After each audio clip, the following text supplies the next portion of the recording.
Welcome back to Justice for All. You know, last year, the average full-time black worker earned about 20% less than their white counterparts. The New York Times dug into this along with both Yale and Duke University. They found that people in the black community are much less likely to have a job. Combine that with lower wages, and they found the median earnings for black men in 2019 came to 56 cents for every dollar earned by white men. The conclusion, the wage gap is widening compared to the same numbers in 1970. Our panel is back with us to dive deeper into that. Tanisha is with us, as well as Dr. Brown. Dr. Brown, I'll ask this first question of you. You know, we have made some progress on the education front. That's good news. But that disparity there, so much smaller over the last 40 years. Why is that not translating to jobs as well as wages?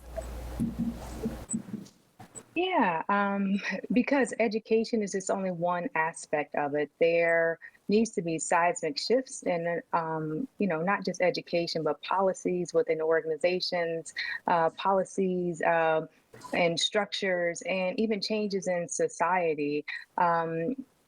There's just a lot of change that is necessary in order to narrow the gap in pay. Tanisha, you know, the liberal think tank, the Economic Policy Institute, found that black workers who have the same education as a white worker make about 20% less than their counterparts. What can be done about that, especially if you're that worker and you know that you have the very same skills as someone else who's already working that job? Again, I think you have to be your own advocate. And when you know that you are being underpaid, it is imperative that you speak up on your behalf. And you must go to human resources or within the organization. If you have an ally or a mentor, you may want to go there first. And it's not necessarily I need to make what the other person is making, but you need to make sure you have, your points and be able to say that you have the same education or even advanced degrees that shows that you should be making more, as well as how long you've been there. But I think it's up to us. If we know that we are being underpaid, we need to make sure that we're speaking up on our own behalf and ask for a raise. Oftentimes I think that we're a little afraid to rock the boat, and in that way we're only hurting ourselves. Dr. Brown, is this all about bias, or how much does a changing economy also play into this?